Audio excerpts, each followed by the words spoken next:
Hey there, Axia trader. Mike here, coming at you with another one from Chicago, Illinois.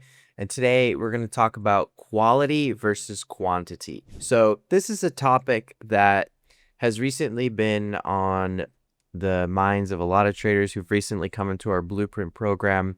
It's been a discussion on the Cypress floors and other floors on, where is the better quality trade, not just on, a flat out rationale based on narrative and market selection, but also kind of where are the nuances between level of trader. So quality for a junior trader is not the same as the quality for a senior trader in the sense that senior traders have earned more experience, therefore they can distribute more trades on a day-to-day basis.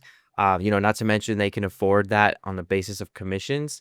Whereas a junior trader who's trying to grow their account, trying to keep costs low, they need to be a lot more mindful about where the quality is. Never forget when I was first on the Axia trading floor, how Alex, our chief of strategy and co-owner of the company, basically said that our job was to almost act as if we had 3 bullets on the day, as if we were hunters in a scarce situation.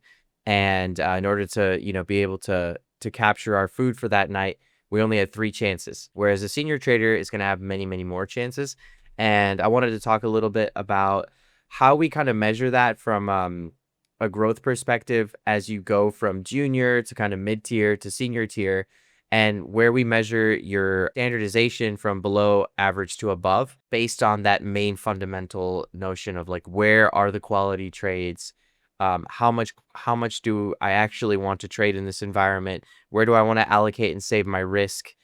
Because I think this is a topic that often gets missed in a lot of discussions around what it means to be a day trader. I've put together this little kind of example of the 5 edge domains that we sort of base the foundation of our methodology on. If you get involved with our courses, which obviously we highly recommend you do so if you want to get the meat and potatoes of these topics, we touch on these 5 edge domains, not only while they're live and active in the markets, but also when they're not so active, and how to prep for perhaps when an incoming edge domain is around the corner. Great example is from March to April to May, where the knock-on effects of inflation coming from this energy crisis with heightened oil, heightened gasoline, heightened jet fuel, how that has created this effect where inflation is now a concern for the central banks, and they can no longer cut, and they've been having to hold, and now talks are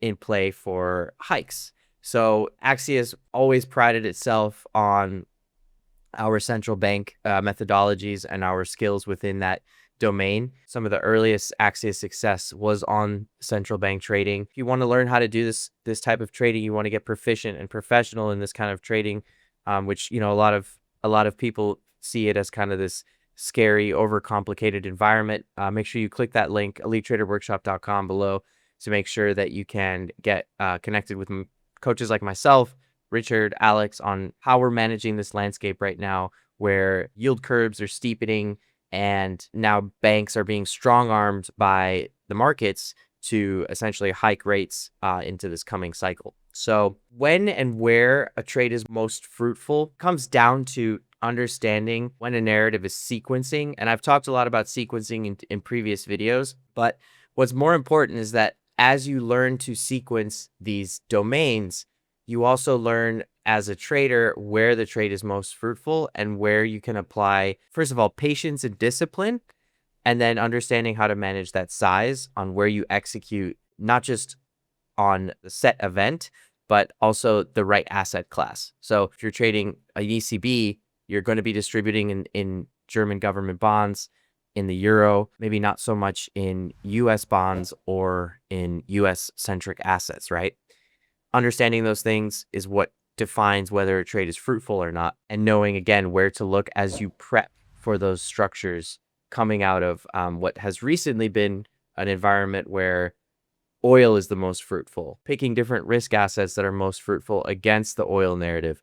These are nuances that you have to understand as a professional or a prospective professional, and you can only get this from, again, really taking the time to learn where asset classes are affected most. Where is the correct asset to be involved in based on the narrative, right? So, like I said, if you're trading something like the Fed, then you will be involved in U.S. Treasuries. If you're trading something like the BOJ, you'll be looking at the BOJs or at the JGBs, the Japanese government bond yields. You'll be looking at the yen, of course. Understanding too, like why those assets might have nuances within them. For example, if we were to take a deep dive into the macro structure of the Japanese economy, the Japanese yen has historically been very weak. It's still very weak. So if the Bank of Japan were to, in fact, hike rates, then, of course, that would create a massive move on the yen, which is where you would want to be to then be able to capture that low-hanging fruit, right? How do you manage expectation? This is really important because often traders get caught in this idea that they have to find the exact moment of the first initial blip on a move based on a reaction, or traders spend a lot of time wanting the market to go where their technicals say it should go, but don't realize that there's actually a fundamental driver that is going to act as a domino effect to trigger that first and foremost. And traders can waste a lot of risk, a lot of mental capital wanting that trade to happen. And then by the time their capital's completely gone, either monetarily or emotionally, the trade has gone away from them and they planned it perfectly. I'm sure many of you have been victims to that. Outside of central banks, economic data. I've talked a lot about scheduled versus unscheduled news, with that scheduled being economic data. On the notion of the inflation narrative right now, we had really good performance, really positive performance in CPI this past week. As of today, this video was filmed on the 22nd of May. We had Fed's Waller come out, who was previously a lot more dovish tilting, has now come out as a more hawkish sounding Fed member, and his vote matters a lot. And that provided an opportunity where proficient, skilled, trained traders in that space, the central bank narrative space, the inflation narrative space, know where to distribute and to look for that fruitful trade today, which was, of course, in the short end of the U.S. curve, or perhaps in the inverse correlations against the U.S. dollar. Of course, news, all of March with the U.S.-Iran war, the constant watching, having a hawk eye on the Tehran narrative, the potential peace deal narrative, how the ceasefire would play out, what kind of keywords you're looking for those, reactive blips, and not just trading the blips, but also learning how to trade the fluctuation of a post-blip move. When do you get the second leg? Are you going to get a second leg? Is this move justified, right? Setting your expectations is all about asking fundamental questions based on not just your experience, but also the collective experience of traders around you, which I know many of you are alone in your, respective homes trying to start your trading career. And that's why we offer this live trading floor that I'm running every day at 9:30 Eastern, where you can join myself so that I can act as a kind of side-by-side trader that can give you that information. And obviously not just from my perspective and my opinion and trade ideas, but from what's coming collectively out of those floors in London, out of those floors in Cyprus, Croatia, all these places across the world where we have cumulative experience of traders, ideas, and tactics that have built up over the past few decades by Axia Futures senior traders. Technicals, right? The foundation edge, understanding profile, understanding footprint, understanding the tactical around order flow nuance, guiding traders this past week on when to look for certain behaviors in the order flow on an oil ladder when a news comment hit. It's not as simple as just click and buy, click and sell. It's also knowing, okay, where am I getting out? What should I look for to get back in? What should I look for to stay in? Where should I actually add size, reduce size, just flat out stay out? These are fundamental questions that come from knowing the sort of functions of your tools, if you will. The tools are, when people say technicals, they think often like, okay, technical analysis. What I believe and what Axia believes is that technicals are actually the kind of three main tools: order flow, market profile, and footprint, and using those structures. And of course, you can add classical charting, but those three first ones are way more powerful in deploying against news, economic data, unscheduled news, and of course, central bank trading.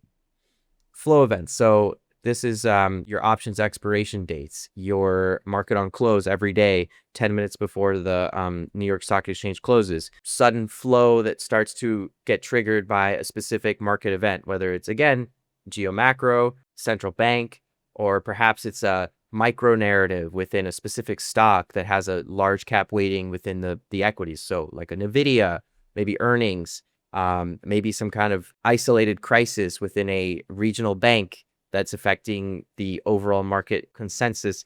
Uh, we've seen many iterations, but again, flow events come in many different forms, and understanding how to deploy tactics within those and how to set your expectations, of course, on where that trade opportunity is. This one is really important. Understanding the nuances and the differences based on the level of trader where you're at. So, obviously, you'll often hear us communicate to you that there are increasingly greater and greater performances from our traders who are coming out of junior phase, going into mid-tier phase, and heading towards senior phase. And always reminding yourself that if you are indeed still a junior or a prospective junior, meaning, you want to kind of commit and discipline yourself within our methodology, you have to understand that the selectivity, the real quality search for a junior is much more narrow. You're going to be offered dozens of trade opportunities a day, but in reality, you should only really be taking about a quarter of those, maybe half, depending on how much volatility is spiking. If volatility is higher, obviously we would expect that P&L swings and distribution has to be a little bit more active and wide. Whereas when things are kind of compressed and only expanding on specific triggers, whether it's geo macro, central banks, whatever, your distribution has to be much narrower, and it requires discipline and hyper awareness. And I just did a video on Chimp Paradox, a great book written by Steve Peters around performing under pressure. And this ties directly into that, because as a junior, you're a lot more kind of exposed to that sort of chimp brain of being reactive. And, when you take a loss, you try to get it back, and you're whacking all over the markets that you've been provided now to try and figure out where you can make some money. And this is, again, where you have to be ultra disciplined and hyper aware of that nuance, because a senior trader can withstand that fluctuation a lot better than you can. And again, we're trying to develop traders at the early stages to be ruthless risk managers, because again, it doesn't matter whether you're in the major leagues and the minor leagues, you have to prove that you can manage risk in an environment and in a game which is already ultra volatile, and you have to understand how to work that market within the parameters of your respective level as a trader. And of course, senior traders have earned this, right? They have earned and developed a higher skill set to be able to distribute more actively, to be able to hit things harder, manage those P&L swings based on all that experience that they've accumulated, versus a junior trader that really needs to rely on those high quality, low-hanging fruit trades to first kick off their P&L curve. And then they will earn the right, not just from a P&L standpoint, but from a risk manager relationship perspective, to be able to distribute more in areas that they've trained and proven they can indeed perform in. And then finally, folks, standardization. So I've just got a few examples for you here, so you're aware. If you join our courses and you do our career program, our flagship career program, the development out of that career program into the blueprint, we provide an environment where we will measure you and measure your standardization based on our methodology, which is going to help you with sizing, right? It's going to help you learn how to be adaptive. Many of you might not understand what being adaptive and agile in sizing means, how to truly get the most out of that low-hanging fruit, to really shake that tree and get that fruit that is going to bring your career to a sustainable upward trend. Chasing headline volatility is something we can all do. We can all be a chimp and see the market move, hear that Iran and the US have a peace deal, and then go and lift all the offers on risk assets. But many of you know that that's not necessarily going to make you money, because sometimes, more often than not, buying highs is usually a not fruitful response. It requires more tactical, more agility, more variance, right? Asset selection, right? Understanding that when there's dollar strength in the markets on a risk off tone, you don't want to be selling things like Japanese yen necessarily, because all it takes is one headline out of the Bank of Japan or the Ministry of Finance saying that they're watching FX closely and might intervene. That'll cause a huge short covering rally. Whereas maybe selling something more idiosyncratic like the Swiss franc, being macro trained, knowing that the Swiss bank, the Swiss National Bank, the SNB, is happy to keep their franc lower, as they have communicated to the market via headlines that they're happy to intervene in that market to keep the franc lower. Well, maybe that's the right market to sell because you know that that market's going to gain momentum as the central bank themselves have telegraphed that they don't want a strong franc, right? Asset selection is really what it boils down to when being a professional and being above average as a trader. Average, right? Adaptive, but lacking exit discipline. Perhaps you've caught some good trades, you know where to allocate your risk, but often the market comes back on you. How do you develop and create a better proficiency within that execution step, right? Maybe you're good at prepping for those headlines that you execute when volatility spikes, but perhaps you're not necessarily as proficient yet at being able to spread into the right asset class multi-selection, right? Should you be in a certain group of assets rather than just one?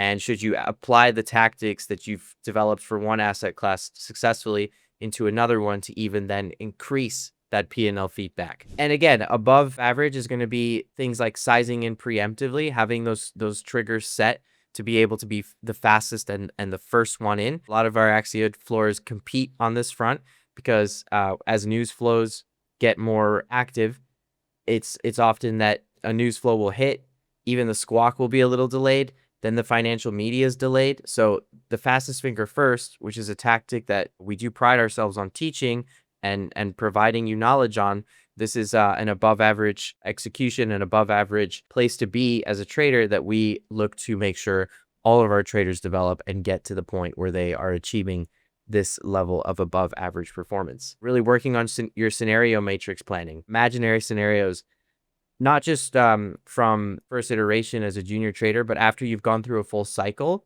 Like say you've seen a full Fed cutting cycle, say you've seen a full hiking cycle. Have you learned how that usually transpires to the next piece of the narrative? How does a geopolitical macro event like a US-Iran translate into the next narrative around inflation like we've recently seen? Are you preemptive to then be able to get ahead of the game and understand where you should be allocating your trade plans and when to be ready to hit with the right size on those specific headlines? Our elite traders here are well in advance prepped for execution, for market selection, and an above average state because they have gone through that experience, which again is what we're here to provide for you.